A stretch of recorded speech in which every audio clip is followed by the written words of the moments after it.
आप सभी का मेरे YouTube चैनल पर एक बार फिर से स्वागत है। मैंने लास्ट वीडियो में आप सबको इलेक्ट्रिक डाइपोल मोमेंट और अक्षीय स्थिति में किसी बिंदु पर वैद्युत क्षेत्र की तीव्रता इंटेंसिटी ऑफ इलेक्ट्रिक फील्ड की गणना करने की बात की थी। आज हम लोग उसी को आगे बढ़ाएंगे। इलेक्ट्रिक डाइपोल या वैद्युत द्विध्रुव के कारण उसकी इक्वेटोरियल लाइन निरक्षीय रेखा पर अगर कहीं पर कोई बिंदु स्थित हो तो वहां पर हम वैद्युत क्षेत्र की तीव्रता की गणना कैसे करेंगे, आज इस वीडियो में मैं आपसे यही शेयर करूंगा।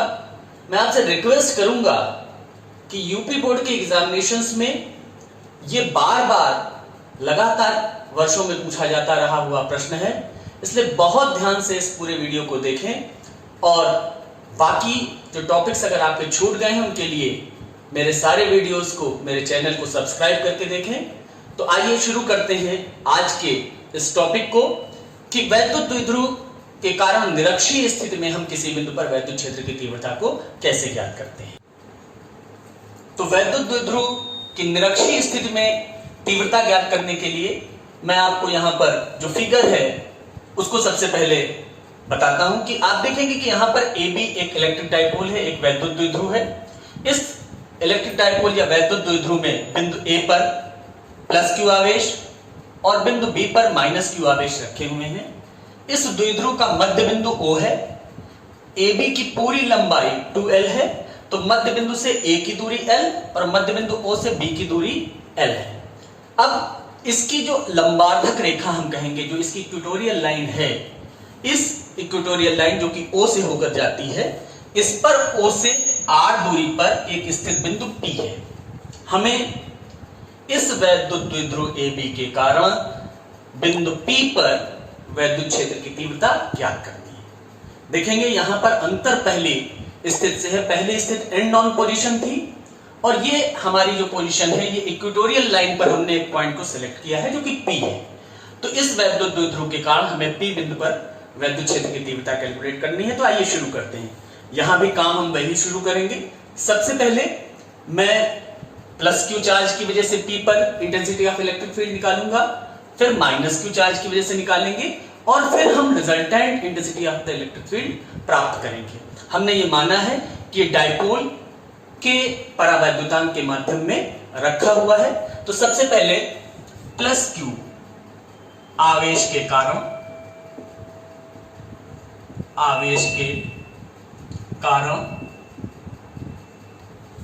वैद्युत क्षेत्र की तीव्रता हम कैलकुलेट करेंगे। प्लस Q आवेश के कारण P पर वैद्युत क्षेत्र की तीव्रता, वैद्युत क्षेत्र की तीव्रता। अब आप देखेंगे कि जो प्लस Q आवेश है वो कहां पर रखा हुआ है, A पर। तो हमने इसको EA से डिनोट किया और अगेन हम उसी फॉर्मूले को अप्लाई करेंगे कि किसी बिंदु आवेश के कारण दूसरे बिंदु पर जब हम वैद्युत क्षेत्र की तीव्रता ज्ञात करते हैं, उसी फॉर्मूले के हिसाब से यहां पर जो आएगा वैल्यू वो 1/4πε0 K Q by distance. Again distance is very important. अब हम प्लस Q से P बिंदु की डिस्टेंस लेंगे क्योंकि हमको P पर कैलकुलेट करनी है इंटेंसिटी ऑफ इलेक्ट्रिक फील्ड। तो P की दूरी प्लस Q से होगी AP, चूंकि A पर रखा हुआ है हमारा plus Q charge AP square. अब इसको अगर हम आगे बढ़ाएं तो EA equal to 1/4πε0 K Q by, हम देखेंगे कि AP को कैलकुलेट करते हैं। यहां से मैंने आपको बताया था OA डिस्टेंस L है जो कि इलेक्ट्रिक डाइपोल की हाफ लेंथ है और O से P की जो डिस्टेंस है इक्वेटोरियल लाइन पर वो R है। तो अगर हम पाइथागोरस थ्योरम का यूज करें तो हमारे पास जो AP है ये कर्ण या हाइपोटेन्यूज है इस राइट एंगल ट्राइंगल का APO का, तो ये हो जाएगा √R² प्लस L²। और जब हम यहां उसका स्क्वायर करेंगे तो we will gate R² plus L²। लेकिन इसकी दिशा भी हम जरूर लिखेंगे और इसकी दिशा उसी तरीके से ज्ञात करेंगे कि एक टेस्ट चार्ज को हम सपोज करेंगे कि P पर रख दिया गया है और अब हम देखेंगे कि ये प्लस Q चार्ज उस टेस्ट चार्ज पर किधर बल लगाता है। तो यहां पर अगर हम टेस्ट चार्ज रखते हैं तो ये प्लस क्यू आवेश उस पर प्रतिकर्षण का बल लगाएगा, क्योंकि ये धनात्मक है और टेस्ट चार्ज हमेशा धनात्मक होता है, तो उसकी दिशा हो जाएगी ए से पी की ओर। तो ये दिशा हो जाएगी ए पी की ओर। तो ये हमने इस प्रकार से पता कर लिया ई ए की वैल्यू। इसके बाद अब हम माइनस क्यू चार्ज की वजह से पी पर वैद्युत क्षेत्र की तीव्रता की गणना करेंगे। तो माइनस क्यू आवेश के कारण पी पर वैद्युत क्षेत्र की तीव्रता। अब देखें माइनस क्यू आवेश बी बिंदु पर रखा हुआ है, तो इसको हम ई बी से डिनोट कर देते हैं। अगेन 1/4 पाई एप्सिलॉन नॉट के। देखिए उस फॉर्मूले को कितना यूटिलाइज किया जा रहा है, इसलिए आप अगर उस फॉर्मूले के डेरिवेशन को नहीं देखें तो प्लीज हमारे पीछे के वीडियोस को जाकर के मेरे चैनल पर जरूर देखें। तो यहाँ EB equal to 1/4 pi epsilon naught के। अगेन Q बाई डिस्टेंस, कहां से कहां की डिस्टेंस, B से P की डिस्टेंस, BP स्क्वायर, क्योंकि B पर माइनस क्यू चार्ज रखा हुआ है। आप यहां पर देखेंगे तो EB जो हमारे पास कैलकुलेट होकर आएगा 1/4 पाई एप्सिलॉन नॉट के Q by BP square. Again O से B की डिस्टेंस, ये भी हाफ लेंथ है डाइपोल की, तो L। अगेन O से P R है। फिर हमारे पास एक राइट एंगल ट्रायंगल हमको मिलता है BPO। इसमें भी हम पाइथागोरस थ्योरम से अगर इस कर्ण BP को पता करेंगे तो ये भी हमको ठीक R square L square square root मिलेगा। तो हम यहाँ पर इसका स्क्वायर करेंगे तो we will get R square plus L square. तो इस प्रकार से हमने माइनस क्यू चार्ज की वजह से P पॉइंट पर इंटेंसिटी ऑफ इलेक्ट्रिक फील्ड जो कैलकुलेट की वो आई 1/4 पाई एप्सिलॉन नॉट के Q by R square plus L square. अब हमको इसकी डायरेक्शन भी बताना है, तो डायरेक्शन के लिए फिर से हम ये मानते हैं कि पॉइंट P पर एक टेस्ट चार्ज रख दिया गया, टेस्ट चार्ज पॉजिटिव होगा और ये नेगेटिव चार्ज जो B पर रखा हुआ माइनस क्यू है उसको अपनी ओर अट्रैक्ट करेगा।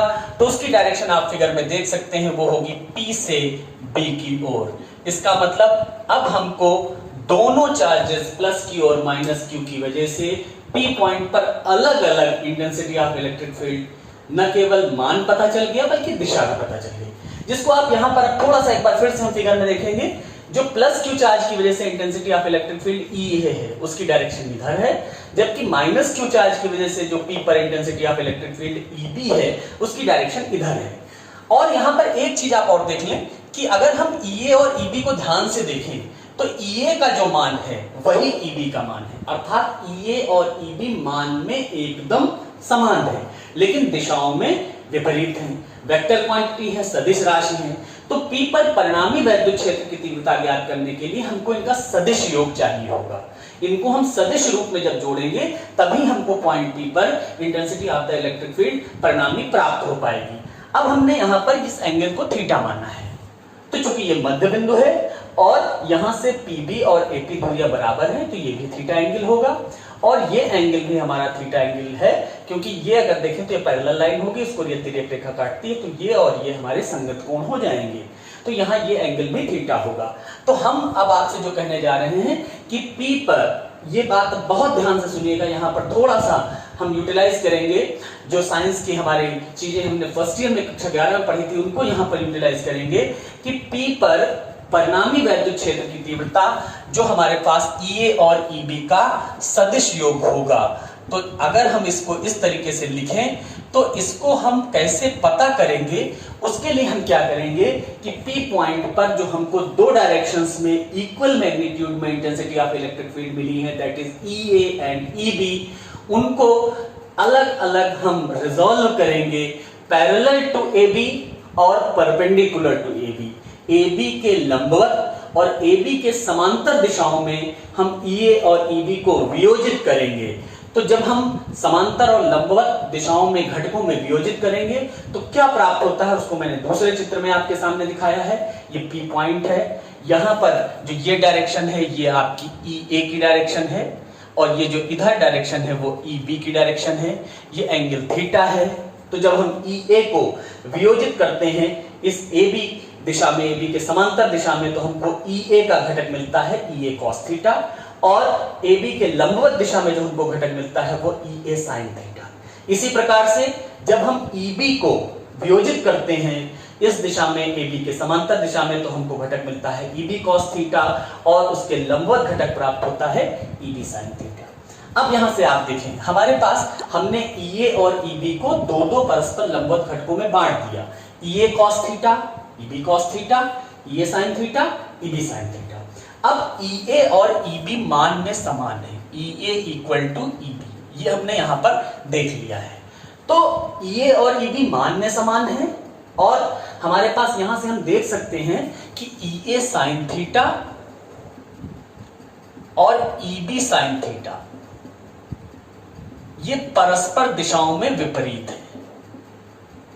ये दोनों क्या हैं, एक दूसरे के ठीक विपरीत लगे हुए हैं, एक ही दिशा में, मान में समान है, दिशा में विपरीत है, तो ये एक दूसरे को निरस्त कर देंगे। इसका मतलब अब हमारे पास जो परिणामी वैद्युत क्षेत्र की तीव्रता E होगी वो बराबर होगी EA cos theta plus EB cos theta. अब आप अगेन अगर हम EB और EA को बराबर मान रहे हैं, बल्कि यहां पे आप देख भी सकते हैं, मानना नहीं बल्कि सिद्ध है, EA और EB मान में बराबर है, तो अगर इसको हम लिखें तो हम इसको लिख सकते हैं 2EA cos theta, value put करते हैं, 2EA की वैल्यू है 1/4 pi epsilon naught K Q by R square plus L square and here cos theta, cos theta. यहां से हम अगर कैलकुलेट करें तो 1/4 pi epsilon naught K 2Q R square plus L square cos theta. हम इस चित्र से देख सकते हैं cos थीटा क्या हो सकता है, cos थीटा आधार बटे कर्ण, तो हम अगर यहां पर देखें राइट एंगल ट्रायंगल OPA में, तो cos थीटा हमारे पास हो जाएगा OA upon AP, cos theta हो जाएगा OA अपॉन AP, तो हमको मिलेगा 1/4 pi epsilon naught K 2Q R square plus L square OA यानी कि जो हाफ लेंथ है डाइपोल की L, एंड हमारे पास जो AP है वो हमने देखा है square root R square plus L square. It means जो E इक्वल टू हमको मिला वो मिला 1/4 pi epsilon naught K 2Q R square plus L square. देखिए R square plus L square की पावर यहाँ पर कितना है 1 और ये हाफ है, इट मींस ये यहाँ पर हमारे पास हो जाएगा 3/2। हमको ये भी पता होना चाहिए जो बेसिक प्रिंसिपल है मैथमेटिक्स के कि आधार समान हो तो गुणा की क्रिया में घातें जुड़ जाती हैं, उसी प्रकार से R square plus L square की पावर 1, यहाँ हाफ तो 3/2 हो गया। अगेन हम यहाँ पर एक ये L भी हमने यहाँ पर लिख लेना है, और यहाँ से एक चीज और हमको फिर से देख लेनी है, Q इंटू 2L ये डाइपोल मोमेंट P होता है, तो ये हमारे पास मिल जाएगा 1/4 pi epsilon naught K P upon R square plus L square की पावर 3/2। हमने फिर से वो एजम्पशन लेना है कि हमको पता है कि डाइपोल के बीच जो दोनों चार्जेस के बीच की दूरी होती है वो बहुत छोटी होती है, और अगर हम R से उसका कंपैरिजन करेंगे तो R की तुलना में L काफी छोटा होगा और R स्क्वायर की तुलना में तो L स्क्वायर बहुत छोटा हो जाएगा। R square is very much greater than L square. अगर हम इसको यहाँ पर एजम्पशन लेकर के आगे बढ़ाएं, अप्रोक्सीमेशन करें तो 1/4 pi epsilon naught K P upon R square to the power 3/2। हमने L स्क्वायर को नगण्य मान करके उसको इग्नोर किया। अब इसको जब हम फाइनली कैलकुलेट करते हैं तो we will get E equal to, हम यहाँ पे लिख देते हैं साफ साफ, E equal to 1/4 pi epsilon naught K P by R cube. देखें ये हमने फॉर्मूला प्राप्त किया है निरक्षीय स्थिति में वैद्युत क्षेत्र की तीव्रता का। इसकी दिशा क्या होगी, इसकी दिशा AB के समांतर होगी। आप देख सकते हैं इसकी दिशा AB के समांतर हमको प्राप्त होगी। ये वैद्युत क्षेत्र की तीव्रता निरक्षीय स्थिति में वैद्युत द्विध्रुव के कारण बहुत इंपॉर्टेंट है।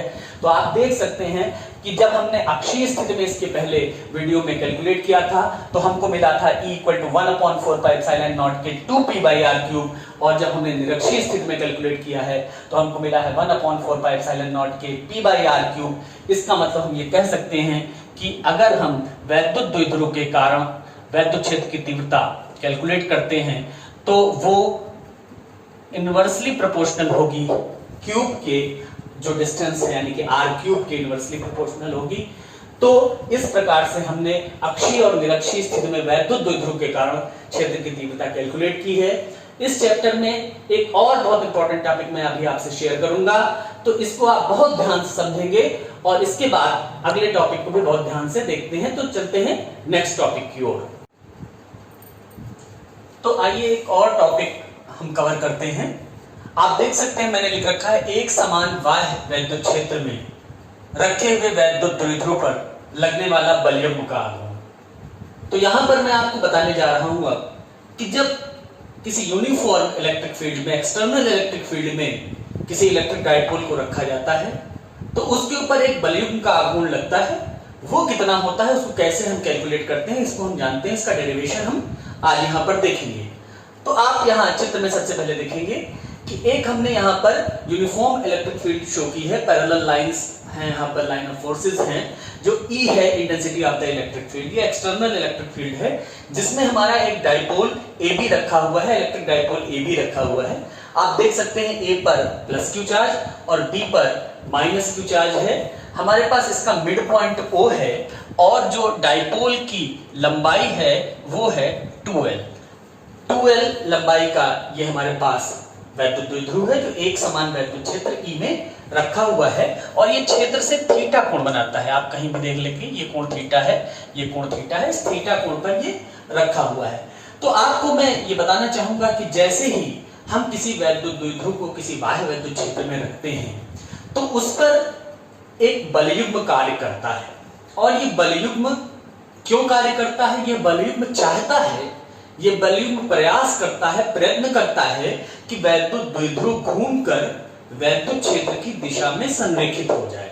अर्थात उसकी कोशिश होगी कि हम इस वैद्युत द्विध्रुव को इस तरीके से घुमा दें कि वो वैद्युत क्षेत्र की, बाह्य वैद्युत क्षेत्र की जो दिशा है अर्थात E की जो दिशा है उसी दिशा में इसको संरेखित कर दें। और ऐसे जो बलयुग्म है, इस बलयुग्म को हम प्रत्यानयन बलयुग्म कहते हैं। ये प्रत्यानयन बलयुग्म का ही कार्य होता है कि वो वैद्युत द्विध्रुव को बाह्य वैद्युत क्षेत्र की दिशा में संरेखित करने का प्रयास करता है। तो अब यहां पर हम समझते हैं कि इस वैद्युत द्विध्रुव में हमारे पास जो प्लस Q आवेश है इस पर वैद्युत क्षेत्र E में कितना बल लगेगा। तो हमको ये पता है कि हमने ये पहले ही पढ़ लिया है कि किसी Q आवेश पर बाह्य वैद्युत क्षेत्र E में लगने वाला बल F इक्वल टू होता है EQ और इसकी जो दिशा होती है वो धन आवेश पर लगने वाले बल की दिशा होती है और धन आवेश पर क्षेत्र की दिशा में बल लगता है। यानी कि ये जो FEQ बल लगेगा ये धन आवेश पर क्षेत्र की दिशा में लगेगा। अब हमारे पास जो दूसरा आवेश है माइनस Q आवेश पर भी बल इतना ही F लगेगा EQ के मान के बराबर, लेकिन इसकी दिशा पहले जो धन आवेश पर लगने वाले बल की दिशा है उसके ठीक विपरीत अर्थात क्षेत्र की विपरीत दिशा में लगेगा। अब हम देख सकते हैं कि ये F बल बिंदु A पर भी कार्य कर रहा है, F बल बिंदु B पर भी कार्य कर रहा है। दोनों बल मान में समान हैं, दिशाओं में परस्पर विपरीत हैं, इसलिए ये एक बलयुग्म का निर्माण करते हैं, एक कपल का निर्माण करते हैं। ये कपल क्या चाहता है?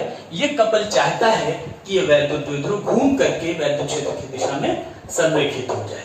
तो अब इस F बल से लगातार जो हमारे पास A और B पर जो दो बल लगे हुए हैं, F के जो मान के बराबर है परस्पर विपरीत दिशाओं में, ये जो बलयुग्म बना रहे हैं इनके बलयुग्म के आघूर्ण की हम गणना करेंगे। तो बलयुग्म का आघूर्ण क्या होता है? बलयुग्म का आघूर्ण हम यहाँ पर ज्ञात करेंगे कि जो बलयुग्म का आघूर्ण यहाँ पर इस द्विध्रुव पर लग रहा है उसको हम टाउ से प्रदर्शित करेंगे। वो बराबर होता है बल अर्थात इन दोनों बलों में एक बल का जो मान होगा और बलों के बीच लंबवत दूरी, बलों के बीच लंबवत दूरी, लंबवत दूरी। तो देखें हमने क्या किया है, यहां पर पहला जो हमारा प्लस के ऊपर लगने वाला बल F है वहां से उसकी क्रिया रेखा से एक परपेंडिकुलर ड्रॉप किया है। इस जो नेगेटिव चार्ज पर F बल लग रहा है उसकी क्रिया रेखा पर, तो ये जो लंबवत दूरी दोनों बलों के बीच की हमारे पास आई है वो हमारे पास आ गई है AP। तो जो टाउ इक्वल टू होगा, जो हमारे पास टॉर्क जो निकलेगा बल F इंटू इनके बीच की दूरी हमारे पास है AP। अब हम F तो हमको पता है EQ के बराबर है, AP की गणना करेंगे। आप देखेंगे हमारे पास यहां पर एक समकोण त्रिभुज बन रहा है समकोण त्रिभुज है BPA, त्रिभुज BPA। इस हमारे पास त्रिभुज में आप देखना चाहेंगे कि इस त्रिभुज में ये थीटा एंगल है, इस थीटा एंगल के सामने हमारे पास ये जो भुजा है AP ये लंब कहलाएगी। तो AP बटे कर्ण AB बराबर साइन थीटा होगा और AP बराबर हो जाएगा AB साइन थीटा। इसका मतलब AP की वैल्यू हो जाएगी AB 2L के बराबर है 2L साइन थीटा। तो जो हमारे पास टॉर्क होगा वो आ जाएगा F into 2L sine theta. F की वैल्यू मैंने आपको पहले बता दी है, EQ है, EQ into 2L sine theta. आप इसके पहले भी जान चुके हैं, Q इंटू 2L ये होता है P के इक्वल। P क्या है? Dipole moment of the electric dipole, वैद्युत द्विध्रुव का ये द्विध्रुव आघूर्ण है। तो यहाँ पर हम इसका मान रख देंगे द्विध्रुव आघूर्ण का, और इस प्रकार से जो हमको वैद्युत जो हमारे पास यहाँ पर बलयुक्त का आघूर्ण टाउ मिला वो हो गया EP साइन थीटा। इसी को हम tau equal to PE sine theta भी कह सकते हैं। ये हमारे पास वैद्युत द्विध्रुव पर बाह्य वैद्युत क्षेत्र E में लगने वाला बलयुक्त का आघूर्ण है, जबकि द्विध्रुव क्षेत्र की दिशा से थीटा कोण बनाता है। इसको हम सदिश रूप में लिख सकते हैं, tau equal to P cross E। ये क्रॉस प्रोडक्ट के बराबर होता है। हमारे पास जो P है ये वैद्युत द्विध्रुव आघूर्ण, ये वेक्टर क्वांटिटी है, intensity of the electric field ये भी वेक्टर क्वांटिटी है। दो वेक्टर क्वांटिटी के क्रॉस मल्टीप्लिकेशन से हमको एक और वेक्टर क्वांटिटी मिलती है टाउ। तो इस प्रकार से हमने देखा कि टाउ इक्वल टू EP या PE साइन थीटा होता है। अब यहाँ पर हम कुछ एक स्पेशल कंडीशंस में देख सकते हैं, कुछ विशेष स्थितियां देख सकते हैं। केस 1 अगर हम इसमें डिस्कस करें स्पेशल कंडीशंस में, देखिए यहाँ पर जो टाउ है या बलयुक्त का आघूर्ण वो निर्भर कर रहा है। E intensity of the electric field है, ये फिक्स होगी जिस फील्ड में हम रख रहे हैं। P क्या है? इस वैद्युत द्विध्रुव का द्विध्रुव आघूर्ण है, तो एक बार अगर हमने द्विध्रुव ले लिया है तो उसका द्विध्रुव आघूर्ण भी निश्चित होगा। तो यहाँ डिपेंड करता है थीटा पर, हम द्विध्रुव को ज्यादा कोण पर रखते हैं, कम कोण पर रखते हैं, किस कोण पर रखते हैं, इसके ऊपर टाउ डिपेंड करता है। तो पहली स्थिति हमने मान लिया थीटा इक्वल टू 0 डिग्री है। 0 डिग्री का मेरा मतलब है कि ये क्षेत्र के समांतर हो जाएगा। जो ये अगर समांतर इसको हम कर देंगे तो ये कोण धीरे धीरे घटते घटते 0 हो जाएगा। इसी प्रकार से 180 को भी हम कह दें तो वहां पर भी हमारे पास समांतर हो जाएगा, दिशा उलट जाएगी लेकिन वो होगा समांतर ही। तो यहाँ पर अगर आप देखें इसमें सीधा समदिश समांतर हो जाएगा, क्षेत्र की दिशा में धनावेश आएगा, समांतर होगा, और 180 पर उल्टा हो जाएगा, ये प्लस क्यू आवेश क्षेत्र की विपरीत दिशा में हो जाएगा। तो अब यहाँ पर अगर हम देखते हैं तो यहाँ अगर हम 0 तो साइन थीटा की वैल्यू साइन 0 या साइन 80 से हम कर लेंगे तो 0 हमको कैलकुलेट होगी, और ऐसी स्थिति में जब थीटा इक्वल टू 0 या 180 है तो टाउ हमको 0 मिलेगा, अर्थात उस दिशा में कोई बलयुक्त का आघूर्ण कार्य नहीं करेगा। और बिल्कुल सही बात है, जब ये संरेखित ही होगा क्षेत्र की दिशा में तब किसी बलयुक्त के आघूर्ण की आवश्यकता नहीं होगी, क्योंकि बलयुक्त का आघूर्ण इसीलिए लगता है कि उसको क्षेत्र की दिशा में संरेखित कर सके। दूसरी एक स्थिति हो सकती है जब थीटा 90 हो, जब थीटा हमारा 90 अंश हो, अर्थात ये द्विध्रुव क्षेत्र के लंबवत रखा हुआ हो। अगर ये क्षेत्र के लंबवत रखा हुआ होगा तो आप जानते हैं थीटा 90 के लिए साइन 90 की वैल्यू 1 होगी, और आपको ये भी पता होना चाहिए कि साइन का मान अधिकतम 1 होता है किसी भी कोण के लिए। तो हमारे पास इसका मतलब उस समय टाउ मैक्सिमम हो जाएगा, और उस समय हमको जो मिलेगा वो मिलेगा tau max equal to EP या PE, हम उसको जो कहना चाहें, tau max equal to PE मिल जाएगा। ये अधिकतम मान हमको प्राप्त होगा। यहाँ से हम एक चीज और देख सकते हैं, टाउ मैक्स PE के इक्वल होगा। यहाँ से अगर हम देखें कि P की वैल्यू क्या आती है, P equal to tau max by E, हम यहाँ से एक परिभाषा बना सकते हैं किसके लिए? वैद्युत द्विध्रुव आघूर्ण के लिए। अगर E इक्वल टू 1 न्यूटन प्रति कूलाम हम ले लें तो यहाँ से एक डेफिनेशन बनती है, तब P equal to tau max हो जाएगा। तो हम ये कह सकते हैं कि किसी वैद्युत द्विध्रुव का द्विध्रुव आघूर्ण उस पर लगने वाले अधिकतम बलयुक्त के आघूर्ण के बराबर होता है जो उस पर इकाई तीव्रता के वैद्युत क्षेत्र में लगता है। फिर से समझें कि किसी वैद्युत द्विध्रुव का द्विध्रुव आघूर्ण उस अधिकतम बलयुक्त के आघूर्ण के बराबर होता है जो उस पर इकाई तीव्रता के वैद्युत क्षेत्र में लगता है। इस प्रकार से हमने देखा कि अगर किसी वैद्युत द्विध्रुव को बाह्य वैद्युत क्षेत्र में रखते हैं तो उस पर लगने वाला वॉल्यूम का आघूर्ण tau equal to T sine theta या ईपी साइन थीटा होता है, जहां पर थीटा कोण पर उस वैद्युत द्विध्रुव को क्षेत्र से रखा गया है। अधिकतम वॉल्यूम का आघूर्ण टाइम टाउ मैक्सिमम पीई के इक्वल होता है। इस प्रकार से हमने द्विध्रुव से संबंधित बहुत महत्वपूर्ण चीजें आज के वीडियोस में देखी है। नेक्स्ट वीडियोस में फिर बहुत इंटरेस्टिंग टॉपिक के साथ आपसे जुड़ता हूं। थैंक यू, स्टे सेफ, सुरक्षित रहिए। बहुत बहुत धन्यवाद।